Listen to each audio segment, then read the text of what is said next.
Welcome to Unleashed, where MMA icon and power wrestling titan Dan the Beast Severn and Eric Carroll deliver a knockout punch of raw, unfiltered talk. Unleashed. Gear up. Gear up. It's beast mode.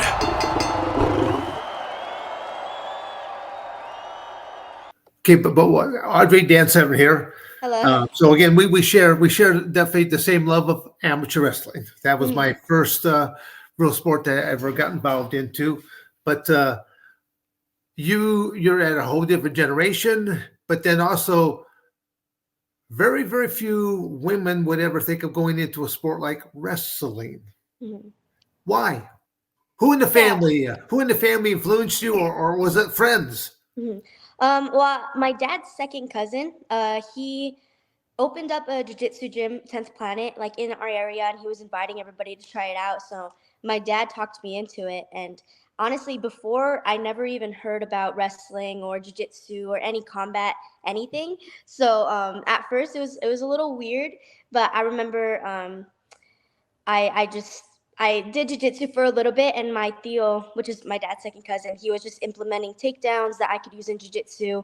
And then I ended up really liking wrestling compared to jiu-jitsu because I feel like as a younger, athlete, there's not really much you can do in jiu-jitsu. So I kind of just continued with wrestling from there. I hopped around clubs in Tucson for a little bit, and then I ended up at Sunnyside, and that's kind of where I've been at since. Well, the funny thing, okay, being a wrestler, and you probably saw this in jiu-jitsu, a lot of times in a jiu-jitsu match, the moment that the referee starts that match, one of the two, sometimes maybe both of them, they drop down to their butt. And then now they're looking to try to pull you into it. It's almost like if you come from an amateur wrestling background, this guy going, what happened to the takedown? yeah, that is a hard part. And I mean, thankfully, I never like I was the beginner in jiu-jitsu, so all of my opponents, we kind of both didn't really know what to do. So thankfully, I never had anybody drop down to their butt, and I was able to practice my takedowns. But well, okay, but also you were doing this with the gi on, correct? no, this was no gi, so it was okay. a super easy transition. Okay, yeah. Now that was because if people come from gi work, they're used to grabbing clothing, which in wrestling that's a big old no right there. So I kept thinking, wow, all right, no good. So yeah, no gi submission grappling events are huge nowadays. I mean, they're just huge. It's I think the gi work, people see it's so much more practical to understand non-gi type of application, because I always say that a lot of the martial arts, you think about, I can't walk down the sidewalk carrying a bow staff. I can't walk down the sidewalk carrying a pair of nunchucks. I mean, these are things like from the martial arts world, but you can walk down the road knowing that you're a non-gi application type of person, knowing that, gosh, if I could grab their clothes on top of this and do wrestling moves, makes it that much easier to do. Yeah, it's a great skill to know just in general, other than the sport of it, but. Okay, so Sunnyside, what grade did you start wrestling at Sunnyside? So I've been wrestling here since I was in middle school, so probably 7th grade. I started wrestling in general in 6th grade.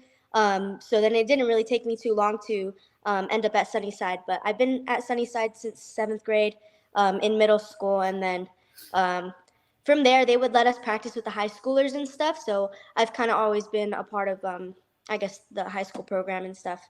Yeah, Sunnyside has a very rich history of amateur wrestling, produced a lot of people, because I know I'm born and raised from the state of Michigan, came out, went to college at Arizona State. I simply know that at Arizona State, lots and lots of wrestlers have come up through the Tucson, Sunnyside program, and that the former teammates and things of that nature. And some that have actually gone back to the area and live there now and are teaching, whether it be a martial art or they're still their love of amateur wrestling.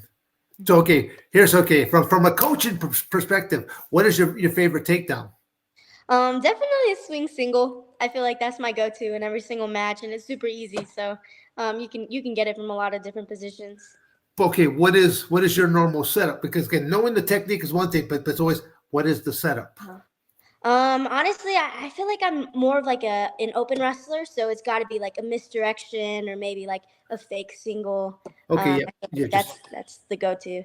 see, Rick, I'm not sure if you understand, but I mean, I don't No, know, but I'm listening. we might have lost you, but again, when she said the fact that she's not reaching up, because most wrestlers work from what I call point of contact, whether that was a head tap, a shoulder post, grab her wrist. That is what's known as point of contact. And she's basically, she could be doing something where she might be moving off to the left. She might be moving off to the right. She might move on in. She might do like a fake shot where you start to react back. And then as you come back up, she'll shoot again. She might, it's known as a pump, a double pump, a triple pump. I mean, there's all kinds of way things, and then misdirection. Start to fake in and actually retrade in and just tap your inner thigh to where now you move one leg back just to shoot back the other way. There's misdirections. It's see, I'm speaking your language here this morning here, Audrey. I'm speaking your language. Yeah. We're talking wrestling. We're good to go. Audrey, now, what grade are you in now, and how old are you? I'm a senior and I'm 18 years old. Okay. So, I think I was seeing you got a college picked out. Yes, so I'm going to Lehigh University in Pennsylvania. So it's a bit of ways, but I'm pretty excited for it. Is there a reason you picked that particular school? Yeah. Well, why did you pick that? Well, I feel like it.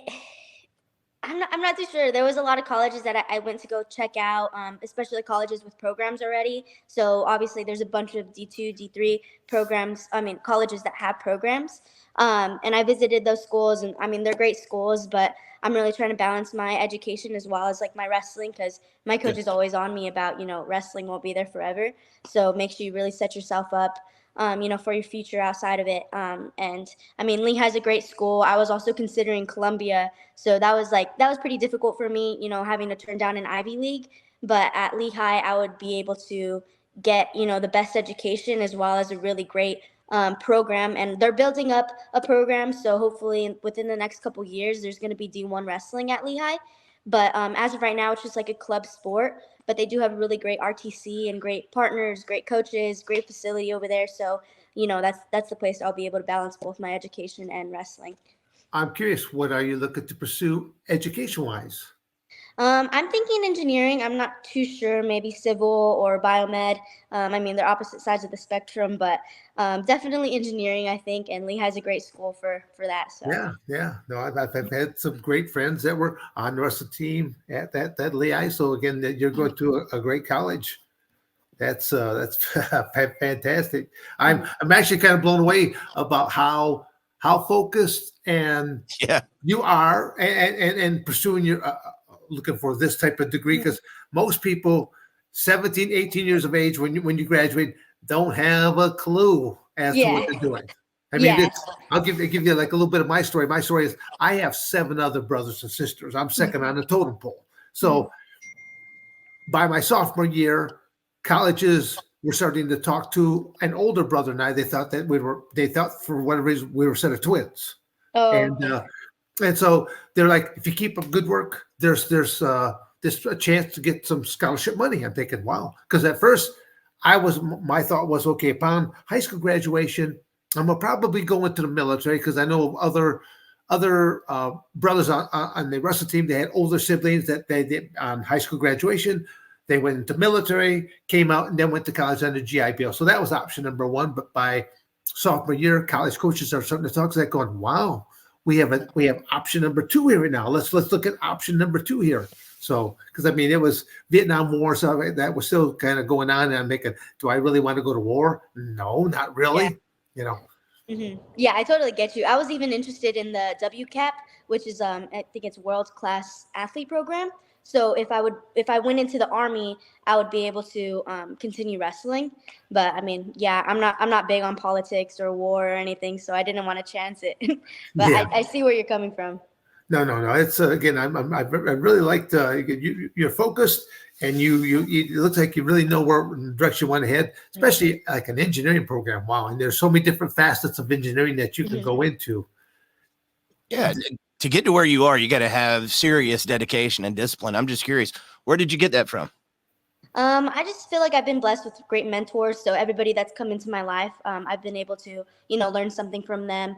yeah, I do my best to just accept all the advice people give me.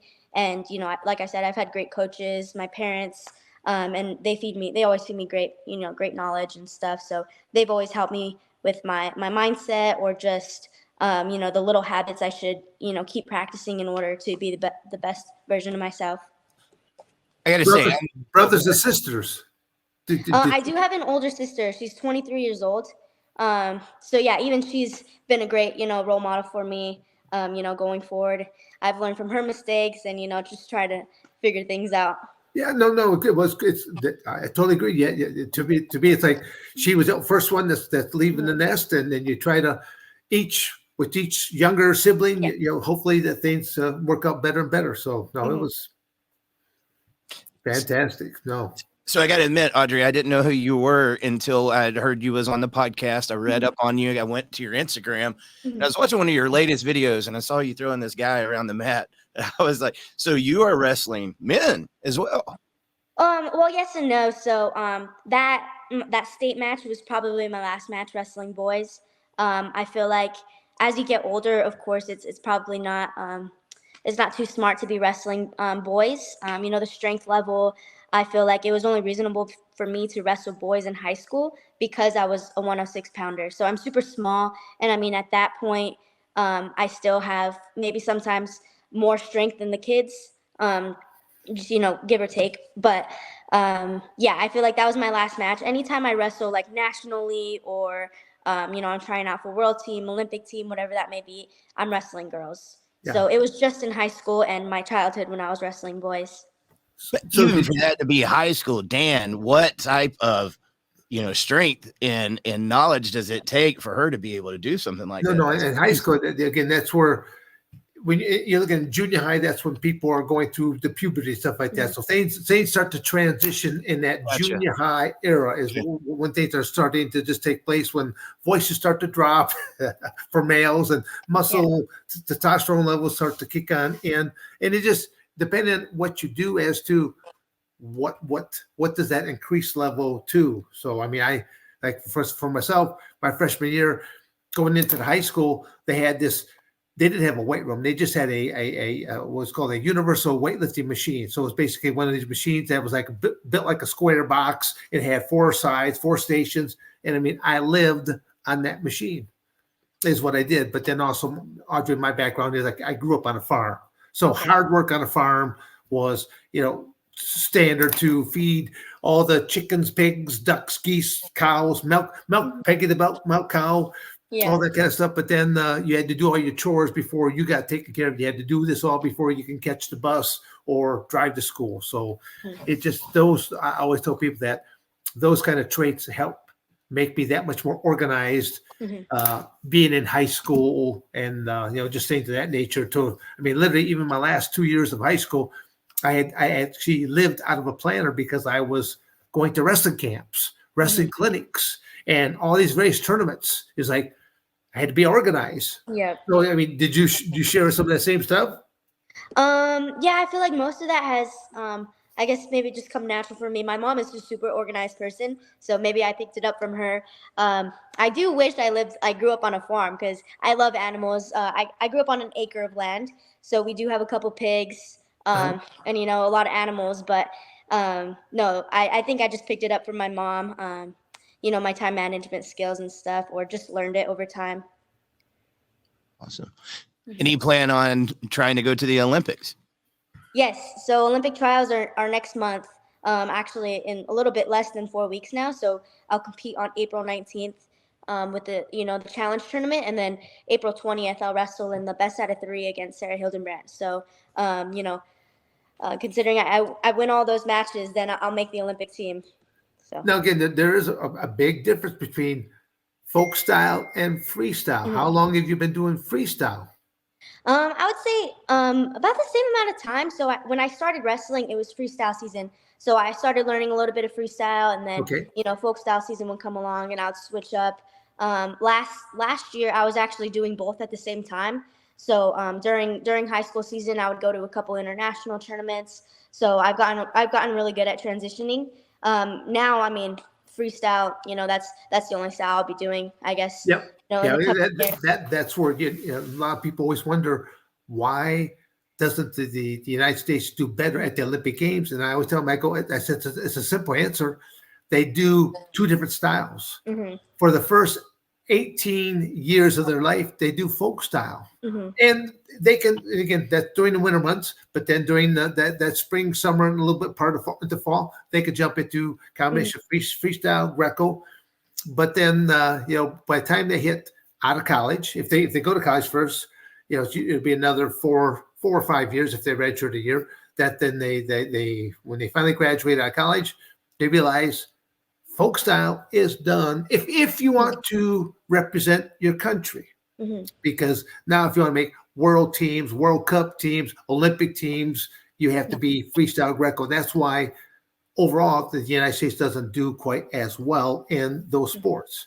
But yeah, for sure. I mean, I feel like there's benefits to it, and obviously, like if your country wrestles folk style collegiately, in college, in high school, then it's a lot harder to get, pick up that experience and that practice when you go into the, world tournaments and stuff.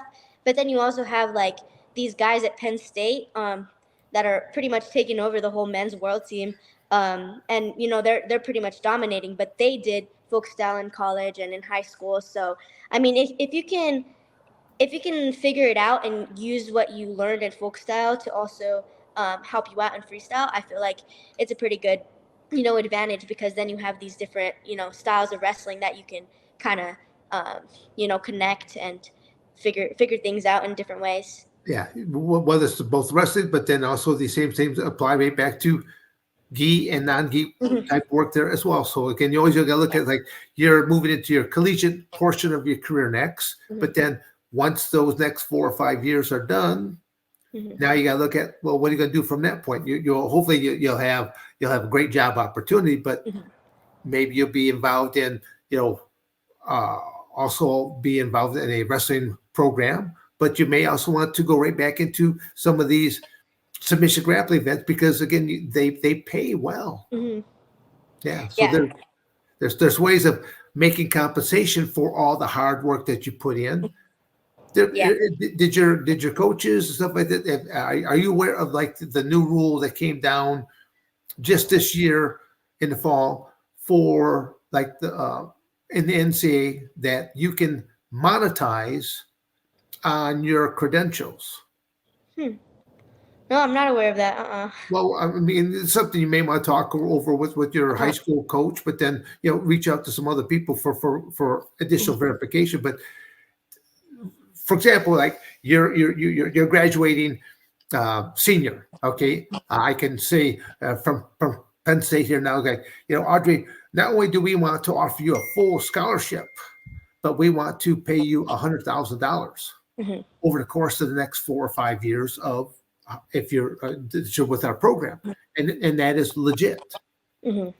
But what goes on is that you could have a phenomenal freshman year, but then all of a sudden Iowa University says, hey, Audrey, you had such a Cinderella story year of your freshman year. We want to offer you twice as much to come back over to Iowa's program. And literally there's no penalty. You can leave and go to another program and jump right in that lineup. Whereas before, if you went from one school program to another program, you had to sit out. Your penalty was sitting out a year. Okay. I guess I have heard of that. There's a couple guys on our team that, had offers, with the NIL and all the extra money going into college as well. So, and with the transfer portal now too, you guys are hopping all around the place. So yeah, no, again, I think so. That's some change because the bad part. I mean, well, wrestling is just one of those sports that lots of people just do not understand. Trust me. Neither one of my parents were wrestlers. My father was not a wrestler, not like that. My father was like, son, that like he's like, because he saw me win all the time. He goes, are they all that bad? I go, gee, Dad, don't you think maybe I might be just a little bit good? Yeah. So, but he didn't understand it because he was a football player, basketball player, because it was just the major sports back at that point. But I love the fact that this ruling kind of came in. It needs a little bit more tweaking because I think that you should be at least committed to this program more than, just simply looking, okay, if someone's going to wave a few more bucks for me, I get to jump from 1 to 1. If you jump, at least take a little bit of a slap on the wrist and know that you got to sit out at least a season. Yeah. I agree with that. I mean, you should be committed to, one program and not have, all of your decisions be based on the money. So I'm with you on that. Yeah. Audrey, I'm curious, what does your training and diet look like?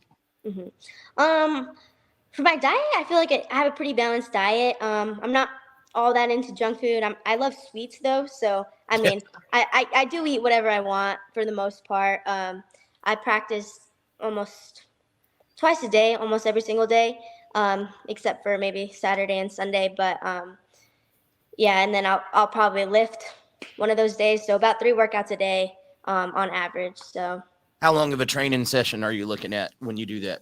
The lifts are only about an hour, and then each practice is probably like an hour and a half. So I like it. Here at Sunnyside, we don't really have too long of practices, and I think that's good because the hour and a half that we do go, it's pretty hard, and we're not extending that into 2.5 hours, and I think that's what works for us. So. Now, I heard you talking about jiu-jitsu and then you have wrestling. Do you have any other mixed martial arts experience? And I'm curious, if you do, could you possibly see yourself being interested in doing MMA later on? I have done a couple, kickboxing classes or boxing classes, just for the fun of it and just to mix up training a little bit. But I'm not too sure if I'll go into, MMA in the future or any, martial arts. I guess we can see what happens. As of right now, I don't think so. I would keep that at the back of your burner. Right now, you're leaving high school. You're in college. You're going to get this degree. For the next 4 or 5 years, you've got things kind of laid out properly for you. Yeah. But it is good though. Eric is planting a seed that you should always keep at the back of your mind, that because I always try to tell the same thing to wrestlers. You have options, because I was a professional wrestler. I was a cage fighter, and I still, my number one thing that I still do is I still travel around the country and teach. And my first love is amateur wrestling. I always tell people that I can walk into any practice room, and I'll just walk around and I'll just watch 2 wrestlers for maybe 10 or 15 minutes of what they're doing. I'll never remember their names, but I will know them better than they know themselves, and what they're good at, what they're weak at, and I'll just show just little tweaks. I'm not going to ever try to show anyone nothing major. I'm just going to show 1 or 2 little tweaks. They're like going, wow, that little thing right there just made my shot that much more sharper, more snap, powerful. So that's all I'm looking for, just little things, because obviously you get to a certain level, you already have skills that brought you there. I'm just going to do little minor tweaks, and we're just going to take it to a whole different level. Biggest thing is, though, believing in yourself. That what lies between the 2 ears. That's the hardest part that a coach has to try to motivate. Yeah, for sure. I feel like, wrestling is already, hard physically, but I feel like the hardest part is definitely, the mindset and, just, I guess, overcoming losses or, trying to push forward when things get hard. So I feel like your mentality is definitely tougher than, all the physical, challenges. Okay, well, go back to, so technique-wise, what's your favorite escape from bottom position? Just a basic stand-up, I think. Okay. Stand up and just hand fight and then get out. Okay. All right. Pretty much. in folk style. I'm sorry, Eric. I have to go. I got to go. This is the coach today. Here, come here. I love it. We talked about takedowns. We're gonna go for escape, and then we're gonna go for that breakdown and pinning kind of combination. Is what I'm gonna go to next there, Anya, Audrey. So I usually just do like a wing and wrist. I guess roll through tilt or half, or I run the wrist. I worked this season. I worked a lot of like legs in. So I feel like I don't really stick to one thing. I kind of. Well, no, that's good. Again, I was saying, because I think that you got to use your entire body all the time there. So the fact that you do legs, again, I'm an upper weight. I use my legs all the time, and which is a rarity for heavier weights to actually ever use legs. But I would never throw them in when they're on all fours, because that's when you're at the biggest risk. I would always break them down and then throw the leg in. Yeah. So what are your risk chances? None, because I don't want to give them anything. How strong of how strong of a pinner are you? I would say most of my matches this year were by pins. So Really? I would say pretty strong, yeah. Okay. All right. And again, what inspired you to go for that pin? We're just a team that's like big on bonus points. So we Okay. know that we win duels, we win tournaments by bonus points. So our coaches are like always making sure, if we're not getting the tech, we're getting the pin. Okay. So, I like about both options. But what I want you to understand as an individual, mhm. the pin is ultimate victory. If you just beat me by a couple points, in the back of my mind, I'm thinking, oh, she only beat me by a couple points. Mhm. I can go back and get better. But when you grab me and you throw me down and against my will, you pin me, oh, you own me now at that point in time. So there's a psychological edge so that the next time you walk out there on that mat, it's like going, oh my God, is she going to pin me again this time? I mean, but that's how I feel. I mean, do you hear where I'm coming from? Yeah, that makes a lot of sense. It just shows dominance, So why not just pin them? Yeah, no, the pin was, again, I was a very strong pinner there as well, to where I had the reputation that I mean, at Arizona State, Bobby Douglas would throw me at a couple different weight class. I'd be at the 190-pound weight class, I'd be at the heavyweight class, weight class, but then in freestyle wrestling, there's 198, 220 heavyweight. I would jump into any one of these weight classes simply just to find out, guys were leaving here, I'm jumping up here. I want to get more matches, because the more matches I kept getting, I know that I'm still honing my skills, getting better. I even went, this will be a braggadocious story I'm telling you now. I went to a national freestyle tournament. I waited to the very end to weigh in, because I had already people starting to leave my weight classes. Mm-hmm. And I was also a hardware collector. So winning most pins awards, winning most valuable wrestler awards, mm-hmm. usually that goes to the 150-pound weight class, because there are more wrestlers in the middle. Mm-hmm. Lightest weight class, no. Heaviest weight classes, no. In the middle, most people. And mm-hmm. there's a guy by the name of Audrey Jimenez that he was just a phenomenal wrestler there as well.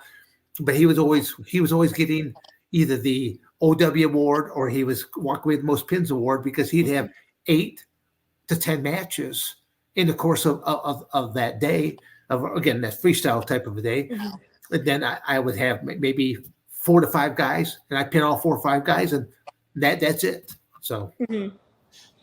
So in freestyle, you have multiple matches. In folk style, you don't. I'm just curious. No. In folk style, there actually is a fixed number of matches that you're allowed to have on any one given day. And I believe, and correct me if I'm wrong, Audrey, is it you're allowed? Is it 4 matches or is it 5 matches a day? I think on the first day it's 5. So if it's 2-day tournament, which most of the tournaments are, usually the first day I think the cap is 5 matches, and the second day it's 4.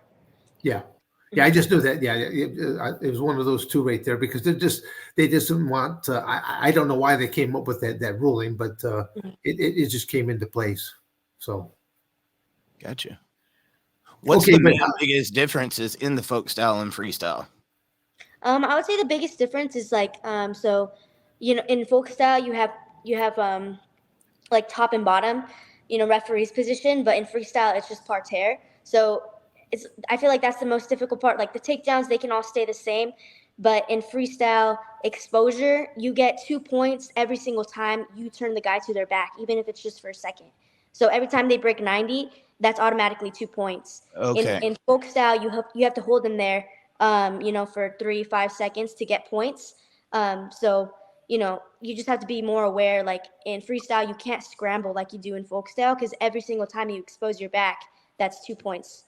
Yeah. Oh, okay. You could have just rolled across your shoulders as quick as you possibly could think of right there, and you still will give up 2 points, mm-hmm. exposure points. So it's just freestyle. You can rack up points a lot easier. Mm-hmm. Folk style is a lot more controlled, mm-hmm. and there's a lot more of breaking people down. You'll see that there's more of that, what I refer to as that psychological edge, where you break someone physically and you break someone mentally in the sport of folk style wrestling. And that's where, Audrey, this is where, again, opportunities you'll have down the road is that the top sport in mixed martial arts, where more champions have come in from, is the sport of amateur wrestling.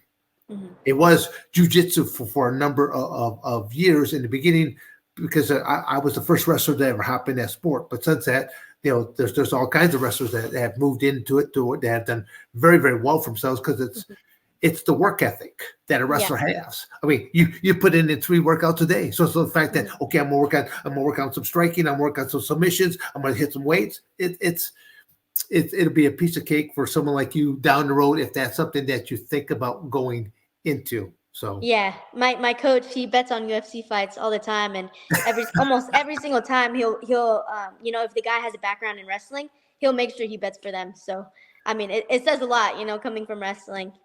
Yeah, no. Again, it makes you feel prouder about your sport, because the hard part, again, correct me if I'm wrong. Well, you see, you're at such a good program. You probably have good attendance at your wrestling meets, but most people don't understand high school amateur wrestling. They just don't understand it.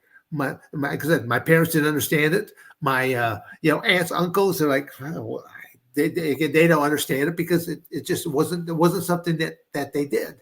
Yeah. Even being a school that's good at wrestling, we struggle getting attendance and some audience at our matches, just because like you said, it's not really a sport that's as well known as football or Yes. basketball, other sports. And I mean, it's difficult sometimes, but I mean, it's definitely growing, I feel like, because in the state of Arizona, at least, we don't have too many fans. But if you go to Pennsylvania, then that's a wrestling state. There's a bunch of people that are going to the wrestling meets and stuff. Yeah. Well, again, that's one of the things. I went to Arizona State, but then one of my conditions about signing with Arizona State is I wanted the best of both worlds, just like what you're looking for. You want the best of both worlds. Well, I know that you're going to be involved with a good collegiate program, but also you want to be involved with freestyle and grapple, because you want to be able to represent the United States. So literally, I made it known to the various coaches that when I went on recruiting trip, ultimately I'm going to sign with the college that has the best of both worlds. Mm-hmm. And when I went to Arizona State, basically I met with one of their former wrestlers. That was one of the business bin, stuff like that, former alumnus. He just said, you sign with Arizona State because I will start up that freestyle wrestling program. And that's when the Sunkist Kids was born. And it was actually one of the most premier wrestling clubs in the world. Mm-hmm. So, and it started out of Little Arizona, out of a gentleman that had a citrus company that was associated with Sunkist. Mm-hmm. Audrey, you've mentioned him a few times, and it just got my mind curious. Tell us about your coach. Mm-hmm. Well, my coach, his name's Anthony Leon. He started coaching here in Sunnyside, I want to say 12 years ago, maybe. He started when he was super young too. So, I mean, obviously this program has always been great, but he was, able to, pick it up and continue the success. And yeah, I mean, he's just been a great mentor in my life. I started working with him when I got into high school. So when I was in middle school and stuff, even though I was still practicing here, a lot of the other coaches were helping me out. So Coach Bravo, Coach Ray, we have a bunch of coaches here, but yeah, every single one of them have always, really supported me and put in all they can, to help me get better. And, I feel like it's just a great program we have here. That's awesome. Mm-hmm. Weightlifting. What kind of exercise are you doing for weightlifting? Right now I do a lot of circuit work. And I mean, I've kind of played around a lot. Last year I was doing a lot of functional training, so I wasn't really lifting too much weights, and I was doing. What does that mean? Because I've heard that word before, but I've asked different people. What does that mean? Well, I get different answers. What does that functional training mean to you? So it's just a lot of movements. So a lot of jumping, a lot of plyos mixed in with resistance training. So Every time we would do a lift, it would usually be lightweight, and then we would have resistance bands kind of controlling us, and then we would do a couple quick reps, as fast as we could, and then that was our set, and then we do it again. So a lot more speed work, I guess, compared to power. But over time, I mean, I felt my strength build up. So I was doing a lot of functional training, which is just, like I said, movements that implement into, wrestling and stuff. And then, I've been strength training a little bit more But I also do like a lot of body weight, before or after practice whenever I can fit it in. Body weights are still going to be some of the best, like pull-ups, push-ups, Yeah. sit-ups, burpees, all that kind of stuff. But if you can, because at Arizona State, I took my freshman year. If you would look at the class that I took, you would have thought there's no graduation in Dan Severn's future, okay? Because I took a nutrition class because I wanted to know everything that I was eating was going to make me an ultimate wrestler. I took a judo class so I could learn how to use my feet like an extra pair of arms. But I also took a weightlifting class. Now the guy was a football coach. And so everything was always geared towards football. I'm thinking, no, I got to gear this all towards wrestling. So doing stuff like lat pull downs, seated pulls, upright rowing, anything that because these are all singles, doubles, and things of that nature. So when you said the word functional type of movements, that you're on the right mindset. But like I said, lat pull downs, seated pulls, these are cradles, these are all these kinds of things. You're always pulling in, lifting up. So yeah, no, you're on the right page. What about missing meals? Like it seems like there's always tournaments that's always around Thanksgiving and Christmas. There's always tournaments. It's like, did you ever have to miss a Thanksgiving, miss a Christmas meal because there was that tournament within a day or two of? Yeah, when I was younger, I missed a couple years of Thanksgiving, but I came back and I had my meals. But Well, yeah, I feel like I've always been lucky because I've never really cut too much weight. So if I was eating, Thanksgiving, then I was just practicing a little bit extra. I wouldn't really miss too much meals. Yeah. So that's a tough time because there's always a lot of big tournaments that take place around those times of year. And a lot of wrestlers, I mean, because I pulled a lot of weight because I played football in the fall and then wrestled in winter time. So I was like, I always bulked up for one, and then it's like, okay, then had to lose weight to get back down. So the yo-yo diet. Well, I mean, I was curious about your lunges with the bananas. Where did you learn that? Yeah, I mean, I'll just use whatever I can, I guess. Nothing wrong with that. But well, I mean, if people want to, I guess, follow you or something, what kind of social medias do you have there, Audrey? I only have Instagram. That's my only social media. And yeah, it's pretty simple. It's just my name, but Just it's Audrey Ray Jimenez. Yeah. Okay. All right. And Eric he'll put it up on the screen there afterwards so that people aren't going to try to how do you spell all this, and yeah. So he'll make sure they get it up there because, like I said, we just, to me, there's no really official intros, no official sign offs. It's kind of going. We want people. I was looking forward to this because I'm going to just be here speaking my language of the sport of amateur wrestling, my first love. So this was going to be a very easy interview here for me to be involved in. Anything else, Eric? Because I don't want to take. No, I just like to say, I'm so impressed with your dedication and everything you're doing. It truly is amazing. And I'm sure you have a very, very good future ahead of you. And it sounds like you got a great coach and great people behind you pushing you in the right direction.